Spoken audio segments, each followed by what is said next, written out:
Welcome to We Know Sports. Tap in, tap in. Special guests, great topics, incredible insight, and timely updates. We Know Sports. We know sports. Yeah, yeah. We Know Sports. We know sports. Yeah, yeah. Don't forget to smash that like button. Hit that notification. Like, share, comment, subscribe to the channel. You are now tuned in. We Know Sports. We know sports. Yeah, it was a couple of games in the Pac-12, and I actually thought Oregon was gonna pull it out, but Washington came to play, and they pulled it out. Missed field goal at the end, hurt Oregon, and they scratched and they clawed the whole game, and it was a good one. Yeah, I agree. I watched it yesterday as well. I had picked Oregon straight up to win that game. Bo Nix and their defense of Oregon, they played very well, but they were played Michael Penix's team that is loaded at the wide receiver position. Not so much defense, but they stepped up their defense yesterday, and he is definitely a Heisman contender. He'll be on that stage coming into the year, and he will be playing for a Pac-12 title. Now they're in the driver's seat. Yes. Washington does have a pretty damn good wide receiver on the end. He made some big plays, and their offense look pretty good as well. Yeah, especially an Oregon team. You know, you've seen them play Colorado. They pretty much shut them out. They have a defense, you know, and they're a defense-oriented team to be from the Pac-12, and Washington looks to be the better team in that division, especially with Utah missing their quarterback all year, Cam Rising. And on the USC Notre Dame side, Notre Dame just decimated the Heisman Trophy winner and his team. Blew them out over 30 points. And They beat them bad. Yeah, they beat them pretty bad. And USC still has to play Utah, Oregon, and Washington. So, you know, I don't see them being in the championship. Yeah, that's a big schedule coming up for them. Does anything to the Heisman chances of Caleb Williams?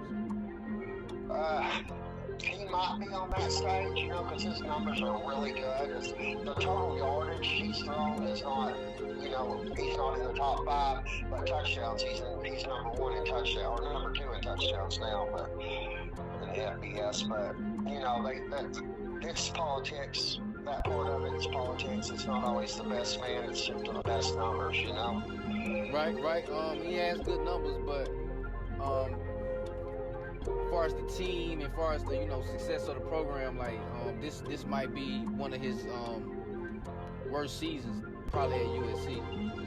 Yeah, it's probably his last season. He's probably gonna be the first pick in the draft. First, at least the top 2. You know, they're projecting to go number 1, so he's just trying to protect his body, and I'm sure go on to the NFL. All right, let's go to the Big 12 real quick. All 3 power teams won big yesterday. Michigan, especially Penn State, and Ohio State. So they still rolling, they still moving. Did you see anything specific this week, even though they all won and they all won big? Yeah, they all won by at least 4 or 5 touchdowns. You know, Michigan beat Indiana 52-7, Ohio State over Purdue 41-7, and Penn State over UMass 63-0. And I'll come next weekend. Michigan, they don't play anybody until week 10. They'll play Penn State at Happy Valley in Pennsylvania. But next weekend is the first key matchup. It's Penn State at Ohio State. That's number 6 against number 3, number 7 in some polls. And then this will separate the men from the boys in the Big Ten. I think, like I said, I like Penn State. I also like Ohio State, but they have a new quarterback. And I just think Penn State, they've been in that conference now since they were an independent team. They've been in the Big Ten for about 20 years. I think they're hungry for a championship. Yeah, Penn State looked good. They looked at the best out of the 3 big wins. And maybe they'll jump and surprise Michigan or Ohio State this year.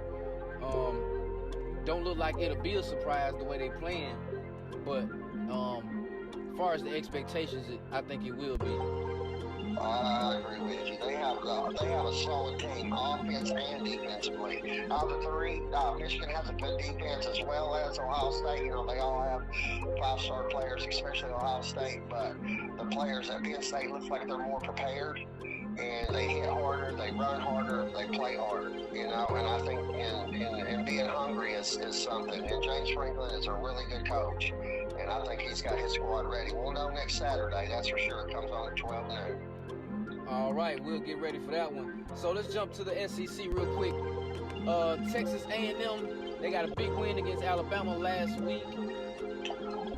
And this week, they was playing Tennessee. So, me personally being Tennessee fan, I thought that was going to be a hard game. They could possibly lose. But they pulled it out. You know what I'm saying? What are your thoughts on the game? Yeah, Johnson threw an interception. They got the ball back and could have tried to obviously send it into overtime. He threw another pick on the pick before that, or the drive before that. He threw a pick and allowed Tennessee to go up 7 or 6 more. And yeah, Tennessee on defense played really well. At the running back position, they played really well. Joe Milton, he was 11 for 22 for just 100 yards, a touchdown and an interception. But Wright, he finished with 19 carries for 136 yards. Their defense stepped it up, 3 sacks. The secondary played well. I'm liking Tennessee to give teams in the East a really hard time. They're done. Other than coming, they got to play Alabama this coming Saturday. I don't know how that's going to be. It's going to be in Tuscaloosa right now. I think Alabama on the books is a 9-point favorite. Do Tennessee walk out of Tuscaloosa with a W? It's possible. It's really possible. Tennessee has a really good running back core. Like I said, their quarterback, this is not their quarterback of the future. He's waiting on the bench, waiting his turn. But they're giving Joe Milton, this is his 6th and final year, a chance. You know, he's the leader of the team right now, but I don't think that he can bring them to a championship.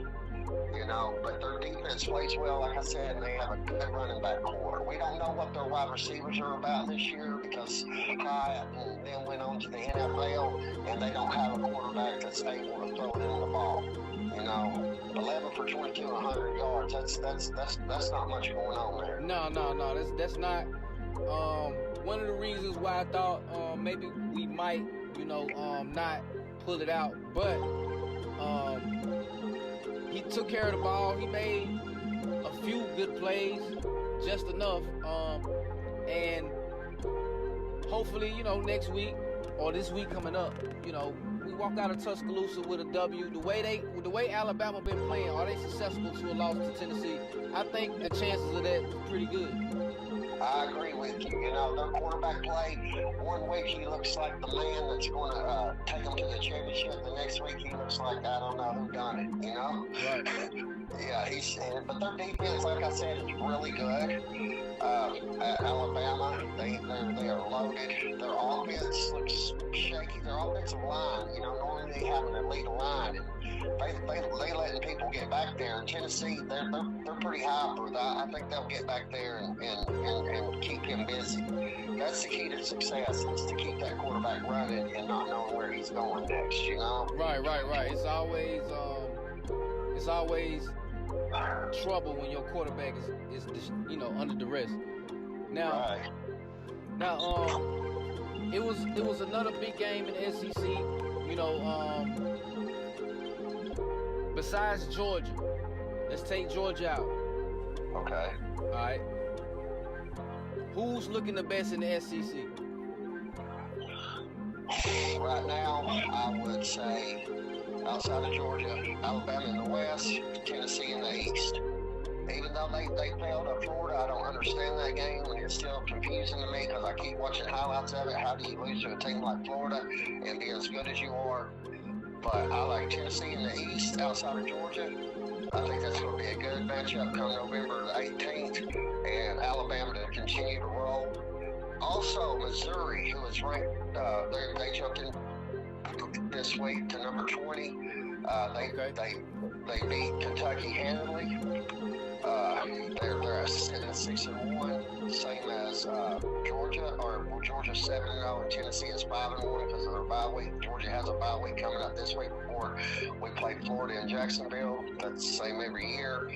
But Missouri, Georgia, and Tennessee in the East are going to battle it out for the first spot. It don't look like anyone's going to battle Alabama on the west side because LSU, they're just a wishy-washy team, Right. and that's all there is over there. Okay, so your opinion in the top 4 playoffs, will we not see 2 SEC teams? It's possible. It's really, really possible. But I'm still going to go with Penn State, Georgia, Florida State, and, I did have Texas. I want to stick with Oklahoma. Okay. It's possible but the way things are changing, I don't think they're going to keep doing that stuff. Everybody's complaining. You got to make the people happy. Yeah, politics is politics. This is our last year for 4 teams anyway, so we won't ever have to worry about it again. Next year we go to 12. Okay, and that I think that'll be much better. A lot of teams deserve to get in and compete. Yeah, to give the underdog a chance. You never know. That number 12 team could end up winning the championship. It's anybody's game. It's like the playoffs in any league. Right. The number 1 seed don't always win. You are now watching 702 Visions. Shout out to y'all boys, man. It's Sunday. It's the day, everybody got a chance to win them some money, man, extra money. So if you sports bet, if you do your thing on DraftKings, FanDuel, MGM, if you on any of those apps, you might want to tune in to your boy every Sunday with the picks with my boy T-Rux. My man got his own Discord. He doing this shit daily on any sport. Ruck the Beast Discord, spelled RUCKDABEAST. Discord on Discord app. The link will be in the description. I ain't hard to find. Get at me. 702 Vision. District 1104.